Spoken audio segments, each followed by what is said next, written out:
Hello, Alex. How are you? Hey Adam, nice to see you, man. How are you? Yeah, I'm all good, mate. I'm all good. We'll give it a couple of minutes for people to join, and then we'll get Sounds them good. going. Whilst we're waiting, are we going to talk something rugby related? Yeah, so we probably should, shouldn't we? What a weekend! It cost me. What a weekend! Yeah, I think we see you and I have known each other for a long time. I know you know your rugby. I think we did have a little discussion around Grand Slams at some point. I was just about to say this weekend cost me a few pints of Guinness, but you cut me off to own that one. So yes, Alex and I did have a bet on a Grand Slam. Alex won. What can I say?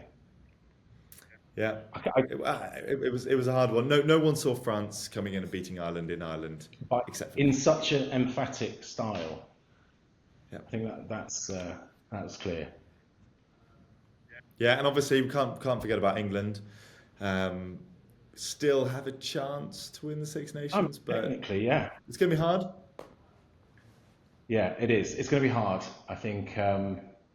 I think Wales are going to put in the best performance that they have done in a long time against us. They always do. I think it's going to be hard for us to win that game outright, let alone win the Six Nations. But Oh, I'm kind of dreading it now. here's hope. Anyway, let's see where we land. Anyway, yeah, indeed, indeed. We'll just give it 10 more seconds for everyone else to join. Okay.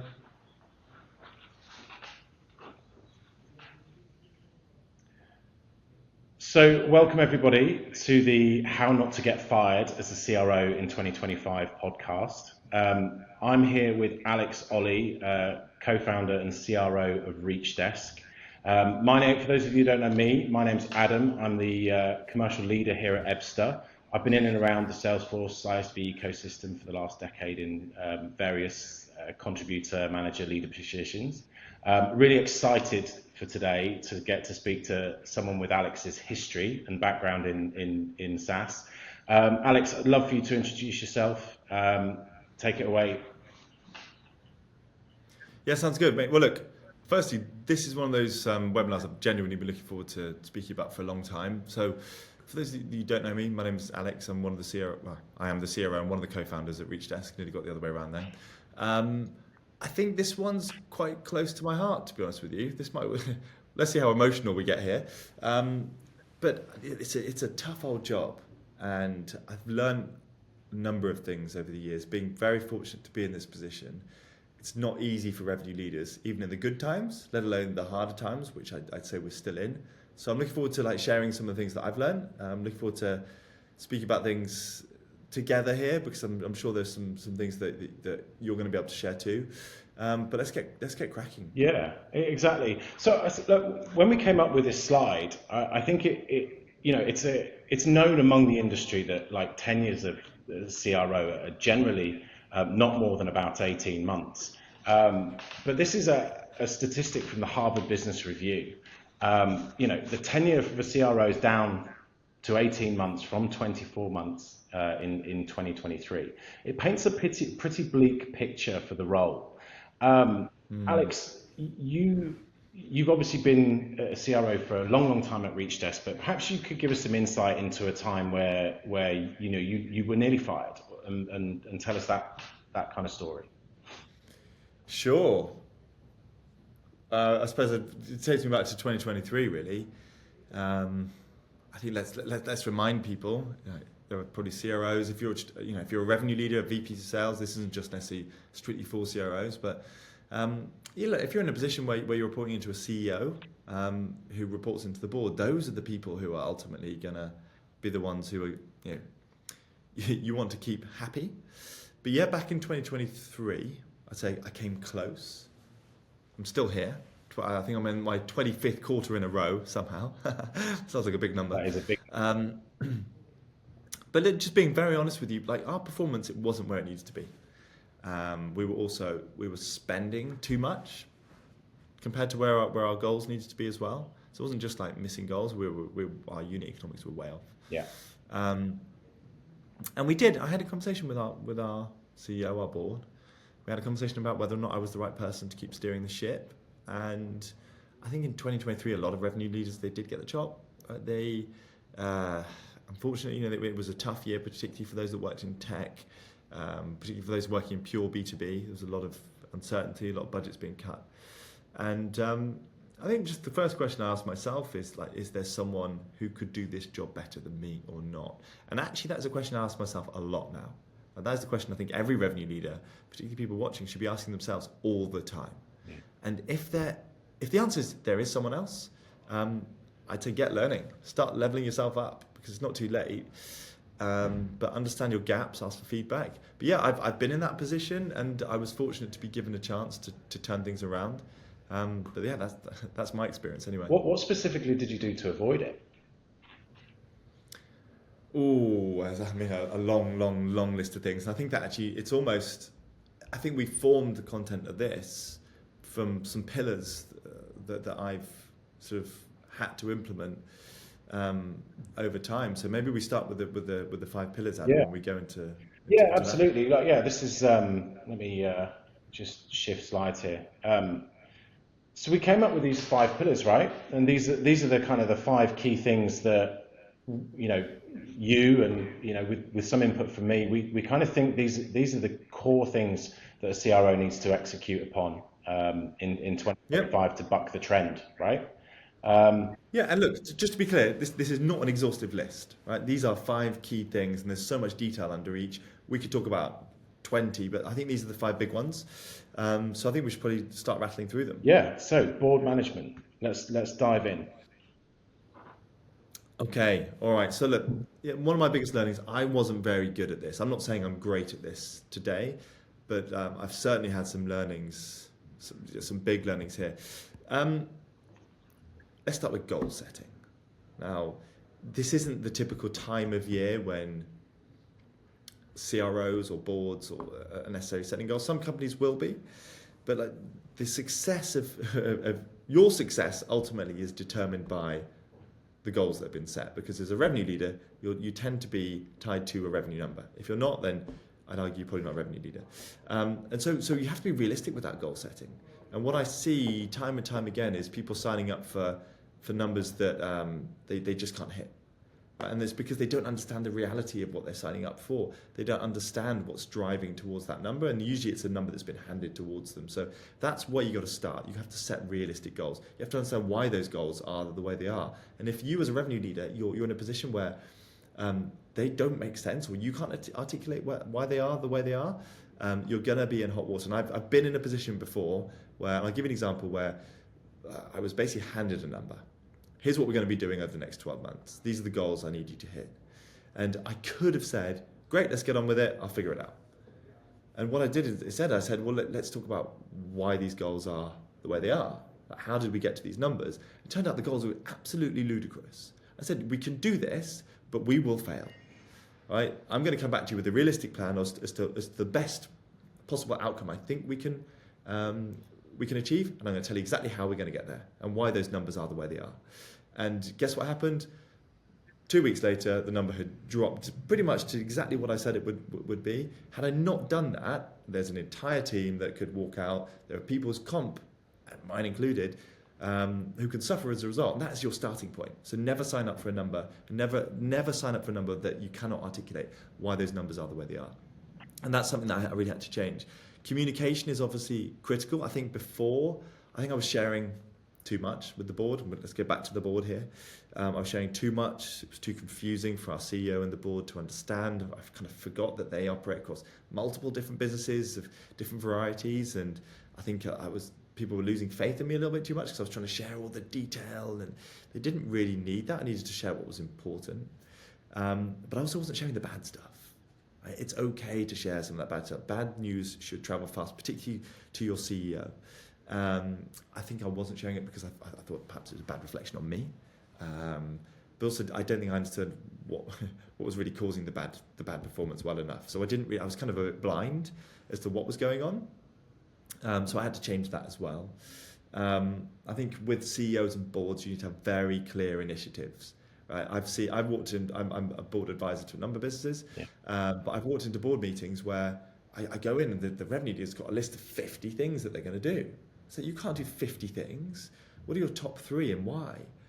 That was me many years ago. So I had to make it clear these are what I call the big things, right?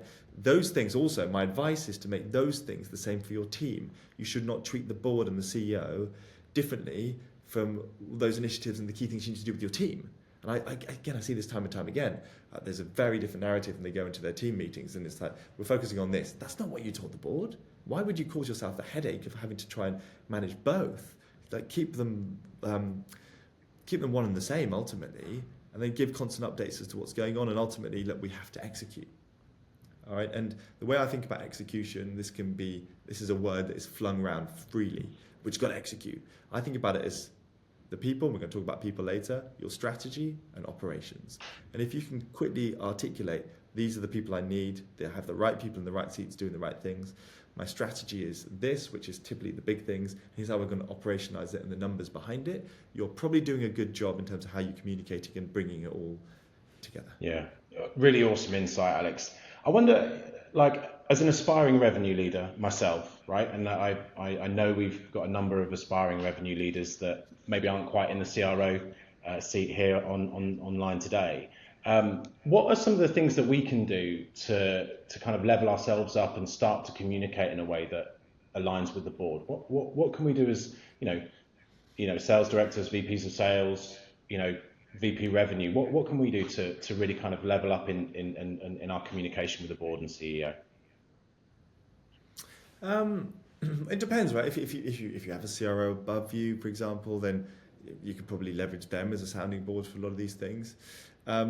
My preference with anything, I say this to everyone in my team, is like, you've got to write this stuff down first. I'm quite big on writing things in Google Docs or in tools like Notion. But again, I have formulas. I just gave you one there: people, strategy, operations. Underneath those, there are key questions. And if anyone wants me to send them my template document for this, I can do. And it has key questions that you need to answer. So to answer your question very simply, if you want to level up your communication, you need to have a clear breakdown of what you need to communicate. And then really importantly, you need to know the key questions that those above you want you to answer. And I have 5 for each section. Okay, so one of the questions is, do we have, to give you an example, and the people side of the way I plan, and I think about execution, do I have the right people in the right seats doing the right things? Right now, what you need to make sure that is a question that is on the mind of your superior that you can constantly answer. And communication a lot of the time is actually just about answering questions that are on people's minds. And so making sure that you understand what those are is really, really important. Fantastic. Yeah, no, I couldn't agree more. And I think there's understanding exactly what your board and your CEO want from an update is probably the number one thing that's helped me over the last few months. So I appreciate that. Let's dive into pillar 2. We're moving on to data and insights, understanding performance. Look, data and insights, I think this is obviously like what really moves the needle. I do think, like, kind of piggybacking off your last question, the data, the insights, obviously is a really essential way of being able to communicate, particularly to the board, to a CEO, because if you don't have the data, you can't tell a good enough story. But I think ultimately I need to know what's happening and why, not just what's happening. I think if you only know what's happening or what's happened, it's too late. You need to be able to articulate why. And I think one of the things that actually I've seen has impressed me is what you guys are doing, actually. I think you call them insight reports. They're pretty mind-blowing because that articulates the why. These are insights which I just would never be able to find anywhere. It's just not available to me. So perhaps we talk about that a little bit. Yeah, absolutely. Thanks, Alex. Really appreciate that. Really appreciate the nod. I pulled together this slide, and this is typically what we see in many of the businesses that we work with, is that actually what revenue leaders are seeing is only the tip of the iceberg. And there might be 5, 10, maybe even more tech components that are layered across the funnel that sit in your stack. And actually each of those is holding valuable insights, but if that data isn't centralized, you're kind of making decisions based on fragmented views and not the full picture. And what you're relying then therefore is gut feel. And we know that Salesforce as a kind of a single source of truth is missing contacts, it's missing relationships. It doesn't have things like sentiment, benchmarking, engagement scores, deal health, all that kind of thing. And when you bring all of that data into a single source of truth, when all of your data lives in one place, you're kind of moving away from guesswork and then into action. And you stop reacting to specific things, and you can start to proactively shape your kind of your processes and your revenue outcomes. And I think, like, imagine knowing that the kind of the certainty that your top performers are executing qualification 55% better than your bottom performers, and you can then double down on training, or you can you can work with the right insight to kind of really drive that performance, and that's kind of how you build that engine that scales. But I'd love to come back to you and Reach Desk a little bit, Alex, and if you could kind of work on 3 metrics that you wanted to understand, and only 3 metrics to really kind of drive performance across your team, what would they be and why? Wow, that's a good question. I don't know if it's metrics as such. I'd say, look, one of the things that we have used extensively is, it's not a metric, but it's looking at like, where's the risk in our pipeline? What are the warning signals? I think that's hugely valuable. Are we single threaded, for example? Like certain insights that are kind of becoming table stakes, I just don't think we could live without, that you wouldn't just get in a CRM, for example. I think my big one always is pipeline pacing. Like, do I have the pipeline to be able to make sure I can hit my next quarter goal? But I obsess over pipeline pacing. My big thing that I spend the most time inspecting, I'd say, is sales velocity, and by channel. Because I think this great is... segue, Alex. Go on, Adam. That's a great segue, because funnily enough, we have a slide on sales. Oh, here we go. Oh, it's a bit... It's almost like we prepared this. Oh, yeah, we should have put that in the preps, the prep part. Anyway, look, I think... So I'm glad you've actually visualized this. For those that are watching, this formula is how you're going to beat your number. This is the thing that I remember hearing about it 7 or 8 years ago and being like, yeah, whatever, that doesn't really make too much sense. This is the thing I obsess over the most. So to kind of paint the picture, you've got a calculation here. How many opportunities are you generating times by your average deal size times by your win rate? Right? Then you divide it by your average sales cycle length. This will give you your sales velocity. Right? This ultimately tells you within a given time frame, usually on a daily basis, how much revenue are you making. And then when you look at this, and I look at it at least, if I've got the data, I try and look 8 quarters back. So I look year over year, how are each of these trending against one another? So I look at, is my pipeline growing? Is my average deal size going up or down? Is my win rate decreasing or improving? Is my sales cycle length getting longer or shorter? And I try and plan for which of these metrics, ideally, at least one I can move, and then I plan my initiatives according to this. And then I do it by channel, so I do it by outbound, by partnerships, by marketing and events, so inbound, and like self-generated AE pipeline. What this tells me is, if you do this calculation, and then you do it by channel, you can see where you're optimizing for revenue. This calculation is the thing that I probably spend the most time on, and I know that if I can half my sales cycle, that's going to be the thing that's going to move the needle the most. In fact, if you think about it, because the sales cycle length is the denominator on the bottom, that is the metric that if you can move that the most, is going to increase your sales velocity at the most optimum rate. So I think about this all the time, and what I'm aiming for when I look at it by channel is I'm trying to get the revenue production by channel as close to one another as possible. Because if one is wildly off compared to another one, again, I'm happy to share this afterwards if people want to see it, then I know one channel isn't performing as much, and I could perhaps spend less on that, optimize for revenue in other ways. Sales velocity is my number one thing. Yeah, no, it's really, really, really cool analysis of that particular formula and velocity, Alex.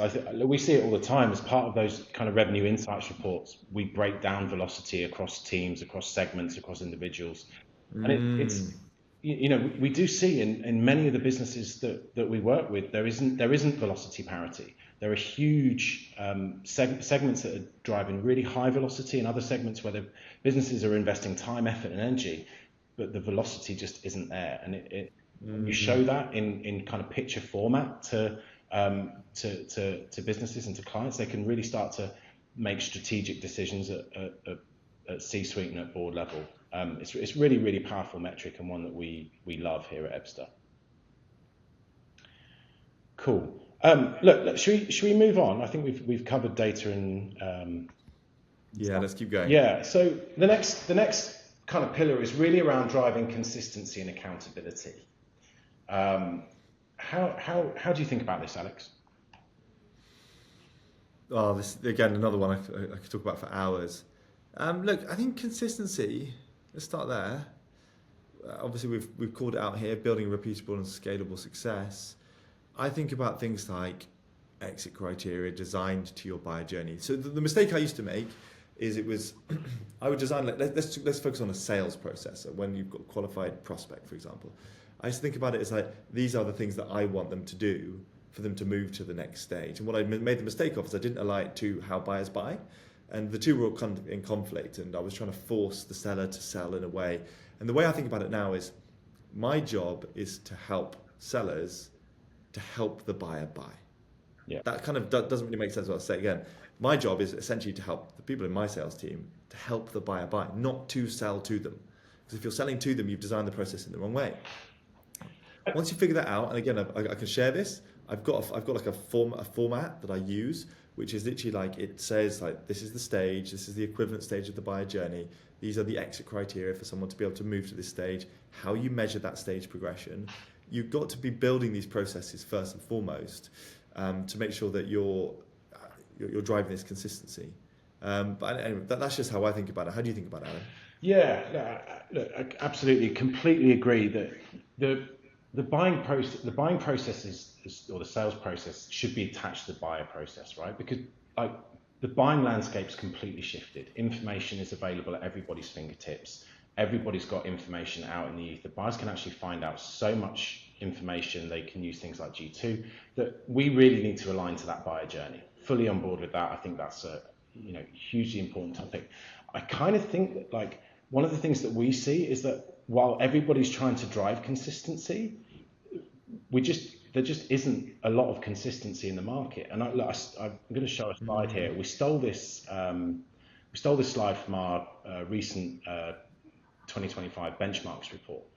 And we analysed, nearly $50 billion worth of pipeline again for the third year in a row. And we found that like 14% of sellers are driving 80% of the revenue, which means that in reality, all of the processes that businesses are putting in place, all those stage gates, all those exit criteria, that they're not necessarily driving consistency across a whole suite of team, across a whole AE, a team of AEs. And, I think in fact we get the exact opposite, right? There's this, nearly 15% of sellers driving 80% of the revenue. However, once you get your data right, and we talked a little bit about getting that data, the foundation of data right, you can drive the exit criteria. And some of the things that we picked out in the insight report, like, look, if I know that 76% of my B player deals lack critical events, and first and foremost, like, I need to do some training and enable my team on how to identify critical events.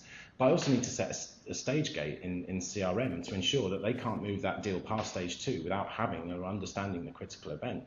And to the same respect, if I know that my win rate's going to jump by 400% if I'm engaged with the economic buyer at a certain point in the sales cycle, then I need to set that as an exit criteria. So I think everybody has stage gates and processes, and we see that all the time. But it's really understanding the key things and the hidden insight that can help businesses evolve their sales process and create a sales process that is working based on historically closed won business. I think that's where you get the real key to consistency and driving that incremental performance across your B and your C sellers.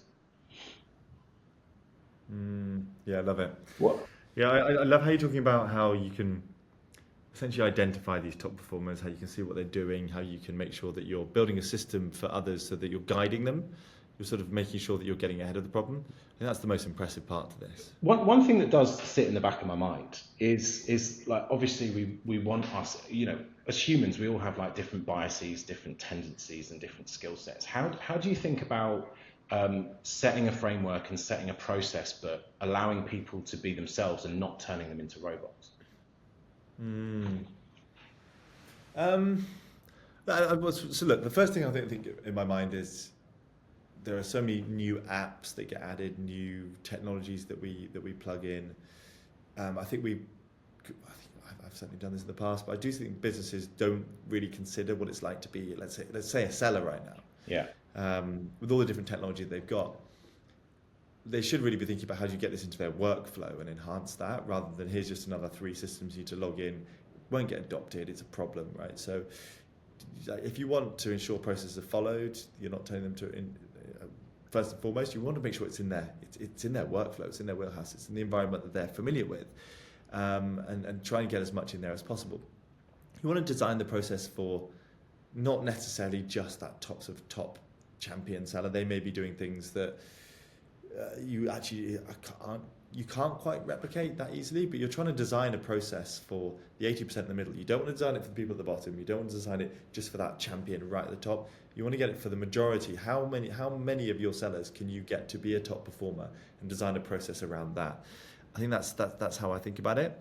And then just like, people turn into robots when you script things too much, where you're essentially prescribing everything they must do or don't do. You've got to give salespeople, account managers, CSMs, whoever, you've still got to give them the freedom to be able to put their mark on things. You can't just say, when this happens, this is the exact action you must take, and there's no other option.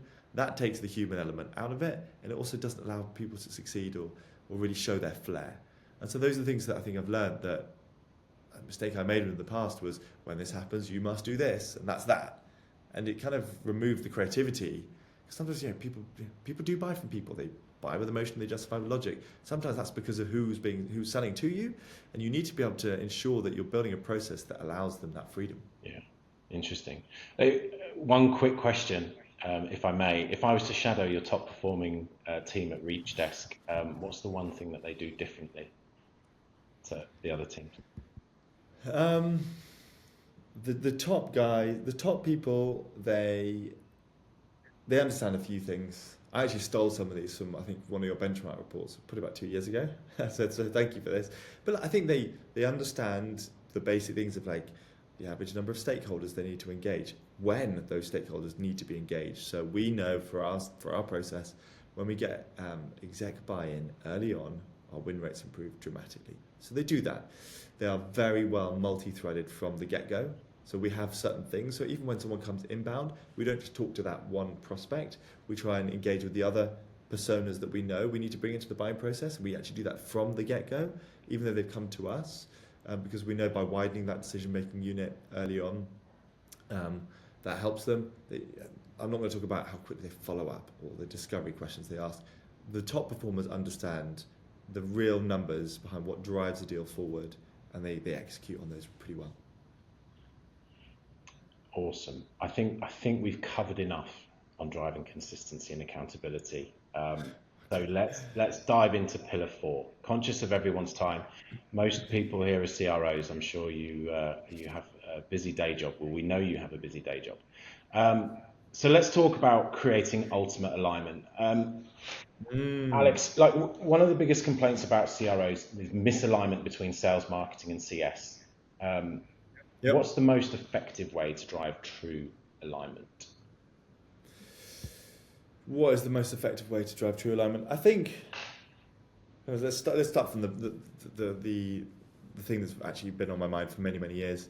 I think ultimate alignment, actually, let's kind of go upside down here, actually. Let's start with revenue goals. I know that's misleading because it's on the slide here. You're less likely to succeed as a revenue leader if you don't share the same goals as the others in your team, particularly if those are your peers. Some of you might be a CRO, but you've also got a CMO, you've got a chief customer officer as well. But if you all have wildly different goals, you are set up to fail from the get-go, and you should work really, really hard at that. If we're talking about sales and marketing alignment, the way I think about it is very simply, like, marketing has a revenue target. It's the same target as sales. It's a revenue target. Pipeline is a KPI. You can't sort of divide these things up and hope everyone's going to be driving towards the same thing. The only way I've found this to work is you say, you guys have the same goal, right? Our head of marketing has the same goal as our head of sales. right? They are talking about if the quarterly goal is 2 million in new business revenue, those guys are talking about that number too. How do we get to the number? Part of it is that how do we fuel the pipeline? How do we make sure we've got the right types of customers from the right ICP coming in? Are we doing the right campaigns with the right events that are bringing in the right accounts that are going to close? I've been in awful situations in the past where marketing just going, well, I've done my job. You got these leads. Why can't you close them? Everyone's spoken about this for years, so you need to start there. I think we're talking about quite a sensitive topic, which is how not to get fired as a CRO. I think the closest I got to this happening, you never know what's around the corner, so but I'm not too bothered. But let's speak about it freely. Is this concept of a first team mindset? And I remember when someone first explained this to me, it kind of baffled me a little bit. I think I used to just care about my team, my success in kind of my lane. My lane at the time was like sales. So I was like, I just need to sell and get to my number. And that made me would sell to the wrong types of customers, but it was just like, get the revenue on the board. And I don't think I was that aligned with the company goal. It's a lesson that I learned a long time ago that has helped me immensely. And actually, it's funny, I think 2 weeks ago I was speaking to someone and they said, right, I've got a new CEO. They've just come in and I'm terrified. Right? They were worried about their job. And they said, what advice do you have for me? And I said, if I were you, I would say these words. I actually wrote them. I was reading the message earlier. I wrote this down for myself. I'm going to send this to you straight after. Here's what you say to your new CEO. You say, I care about making you successful. Right? That is my number one priority. The way I think about it is if I work with the other execs to hit the company goals, that's how I'm going to make you successful. That's how I'm planning on doing it. And that's it. Now, a CEO hearing that from the revenue leader saying, I care about your success and the company's success, and I will do whatever I have in my power to work with the others to drive towards that success, I think is going to be the most powerful thing you can say to someone, but also is the best way to think about things. And that's likely going to put you in a position where you're going to say no to things that you probably would have said yes to before, because that would have been successful for you. But ultimately, if the entire business is successful and that's your mindset, my word, you've just created the most incredible alignment that you could possibly create, and everyone knows you're bought into it. You're going to get a lot more from people as well. For me, I've got to think about product. We have a logistics arm to our business. We've got customer success. We've got finance. There are loads of other leaders that I need to be thinking about how do I make them successful too, because they have to build the product. I've got to get budget from the right people to spend on the right things so that we're acquiring the right customers. When everyone's working together like that with that kind of mindset, no one's selfishly in their lane and you're all making each other more successful. So I think that's a principle that I've learned the hard way. I think another way of alignment, I suppose, is I can describe to you sort of the cadence of how we do things, if it's helpful. Yeah, if you can give a high-level overview, Alex, I think. Yeah, look, so I start my week Monday mornings. I'm just going to describe how it looks. One-on-ones with my direct reports, right? We have certain structures which I don't think I need to go into because most of you are CROs, but direct reports. Then we have sales and marketing meeting where we talk about the things that the key initiatives, our pipeline pacing, and sales and marketing together in the room, again, talking about how we're doing the revenue, how we're doing towards the revenue in our forecast, but also key initiatives for like pipeline, anything to do with marketing related. Then we have what we call the GTM Ops meeting. I think about go-to-market across the entire span of things. So in that meeting is our professional services team, our customer success team, its sales team, is our marketing team, RevOps, like everyone that touches the customer comes together. And that's where we talk about the really big things. And the format, again, it's quite similar to the one we had in the morning, but we repeat ourselves a little bit. We talk about our sales forecast, our pipeline pacing, by segment, by tier, our win rate, ACV, sales cycle length, all those key metrics. And we start to plan these things together to make sure that, to make sure that everyone is in the loop as to what's going on. But then we talk about which customers are renewing, why, what are the trends within our customer base that we should be looking out for? How can we put that back into our ICP to make sure that we're enriching that? We work together as like an entire go-to-market team to make sure that we're working together, not just as a sales versus marketing team, but a whole go-to-market team for the benefit of bringing in the right customers. And that's just day one. I'm not going to go into the other days, but that's the most critical day of the week for me, Yeah. where all teams align on the same metrics, the same goals, the same initiatives. We challenge each other to make sure that we are all aligned. And I think alignment usually stops at sales and marketing. It should go way beyond that, in my opinion. Yeah, I couldn't agree more. Like, obviously, kind of alignment to a common goal is hugely important. So, Alex, look, we've just talked about revenue goals. We've had a really interesting question come in around incentives. Like, how do you think about aligning teams to the right incentives that work across the funnel? Yeah. Look, this one, honestly, I think this one's actually very simple. It's the short answer is I think everyone should have the same goal, right? And I think everyone should have incentives towards that goal. And my only goal I really care about is revenue, honestly. So to give you an example, everyone in my marketing team, they all have a comp plan. Now I know that's quite abnormal for marketers to have a comp plan, particularly one that's tied to revenue. It's like, well, if you're going to give them a comp plan, at least tie it to an MQL goal. But quite honestly, I don't care about that. So I talk to our director of marketing all the time about how we're going to hit our revenue goal, how we're going to supply the right pipeline, the right ICP, how we're going to make sure we're not just trying to get demo requests, but we're helping sellers like self-generate their own pipeline and outbound and fuel that a lot more with the right campaigns and the right initiatives and the right messaging and everything. So that ultimately we are working towards hitting the revenue goal. The head of sales is aligned to the exact same goal as the head of marketing. Right? If we need to do 2 million in a quarter in new business, they both share the same number. They're both incentivized to get to that number. And I'm not saying like the marketing team are on demos trying to close deals, but they're doing everything they can to help sales get to that goal. And that's been the single biggest thing that's helped me improve revenue performance, because one, no one's fighting, because there's nothing to fight about really. Obviously, the question gets asked, like, what happens if sales are behind the number? Is marketing being punishable? No, because most marketers don't have a comp plan. I think they should.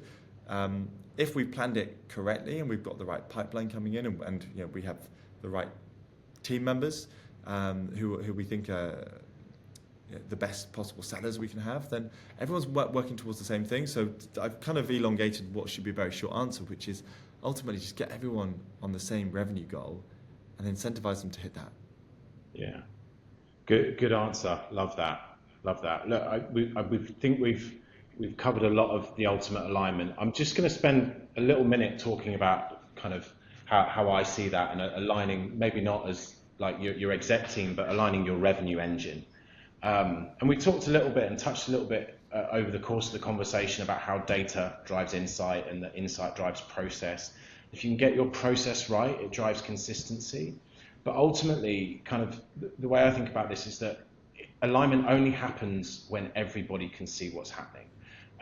We have a recent use case with a customer whose RevOps team were screaming out for stage gates and processes, and like the sales leaders were pushing back all the time. And actually, what we did through our revenue insights report was actually paint a visual picture of what was happening across their sales cycle and across their funnel. And when you show revenue leaders, when you show the board and the C-suite exactly what's happening backed by data in an organization, and then you make visible the key metrics that are driving progress and driving revenue across every opportunity, you kind of create this ultimate alignment, because everybody's working towards driving the right types of multi-threading. They're driving towards getting better engagement. They're driving towards the right types of conversations and steering deals at pace. And it kind of really brings everything together. And if you don't have that visibility and you don't have all of the information at your fingertips where people want to live, it's really, really hard. And it's just something that I wanted to touch on there. Love it. Very cool. Look, let's finish. Let's close this one out, Alex. And this is, I think what did you say at the start of the call, that this is where 90% of your work will live or die as a CRO. It's all about the people. So look, I'm going to put this one in your very capable hands. How do you think about people as a CRO? Yeah, it's kind of shocking that we're ending here, but maybe we've left the best till last. um, Look, I think my saying has always been people are 90% of your problem and your solution. The other 10% is pure luck. What that means is that if you have the right people doing the right things, they can be the thing that drives your success. And ultimately, remember what we're talking about here. We're talking about how not to get fired. You are way more likely to keep your job and be successful and be wildly successful if you are surrounded by incredible talent. And where that Alex, starts, can I just jump in? How do you spot talent, right? Like when you say that, like that's how you're going to live or die as a CRO. What are some of the things that we can do to kind of identify A players before they prove themselves? um, well, yeah, it's a good question. I think that the first thing on my mind, by the way, just that we mustn't skip is that like if you're a CRO and you're not constantly hiring or you're not constantly networking, if you've got people you can pull in quickly to who are A players, you're probably missing a trick there. That's one of the things I've always learned is that you need to be able to pull someone in fast, people that you trust, whether you've worked with them in the past or not. But that should be like 10% minimum of your time. But to actually identify talent, it depends on role, obviously, what you're looking for. I can tell you, like, I haven't changed my hiring process for BDRs for probably 7 or 8 years now. And I treat hiring like essentially like a sales process in many ways.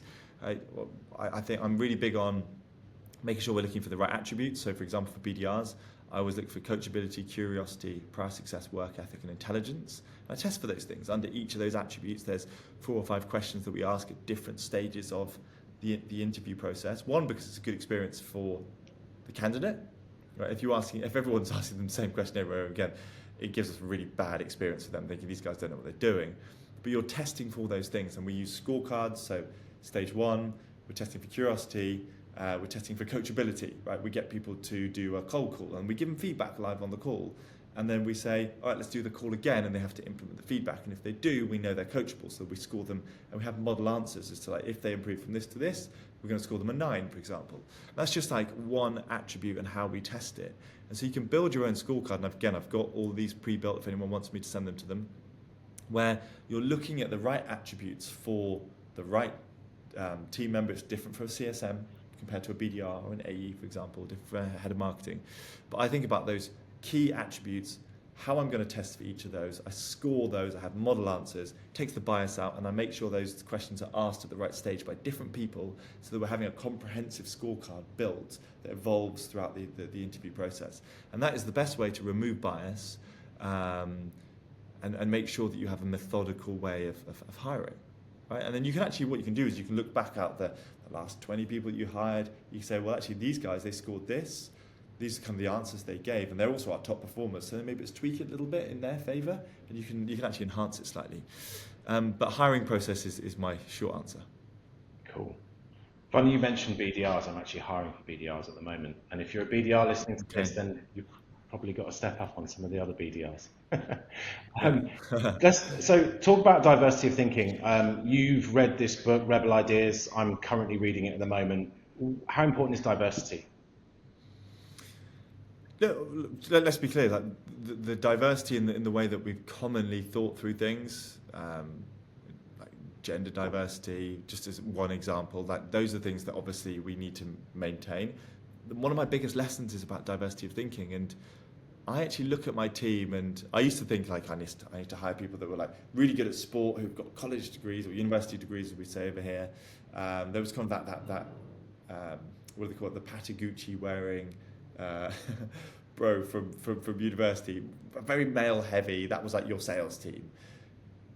And then I realised that's such a really bad idea, because but like you can end up in a situation where your team that all thinks the same, doesn't push each other.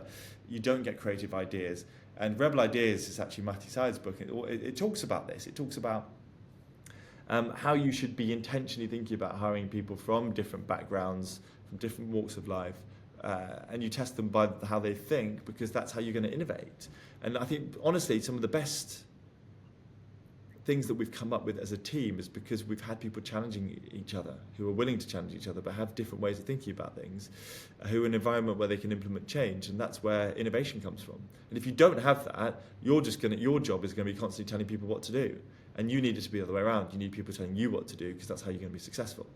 And it's just one of my biggest lessons that I've learned, is that you have to remove those biases as what you think a good team looks like, and actually try and model it based on what you need and hire for that. Yeah, and then look, we need to talk about performance management. It's a big part of go-to-market. I think my sort of thinking about performance management is, it shouldn't just be this sort of negative connotation as to, like, if you're under a certain number, then you're out. You're back on track, or a PIP, or whatever it is. Performance management should be actually conceived from the other side of things as well. Like, if you do these things positively, we have this concept of hiring yourself at Reach Desk now. So if you're hitting these milestones, you can come to me and say, I've basically earned a promotion because you've clearly mapped out what I need to do, and you're there, right? So you can think about it from both standpoints, and I think it's obviously really important. My big lesson here is that I think I used to carry underperformance for too long, and I didn't have a clear system for performance management where, if you're below a certain threshold, this is what happens, here's the process, here's how we get you back on track. I didn't spend the time documenting it, I didn't give that clarity to people. There were too many conversations happening behind closed doors that I just wasn't aware of that were happening. Too many uncertainties that ultimately I think was slowing the team down. So I spent a lot of time making that clear to people. If you're here, here's where you stand, here's what we can do about it. If you're here, you should be thinking about progressing onwards, and here's how you do it. And that's how you foster this much faster pace of managing performance without you having to do too much. Yeah. How do you think about delivering that and executing that without becoming toxic, where everyone's kind of fearful or like looking over their shoulder at all times? Look, I think the problems that I've experienced with like toxic environments is literally, it's about the environment, it's about the culture. I think as a revenue leader, any leader to be honest with you, but particularly a revenue leader, you are the one that is going to create the culture and environment of feedback, of performance. That's what you instill, and you need people who are willing to embrace that, right? This is a really hard game. Go-to-market is a really hard game because it involves numbers, and if they get missed, it doesn't end well. So you need to have that environment where people are willing to take on feedback, who are willing to have a mirror put up to them and say, you're not performing.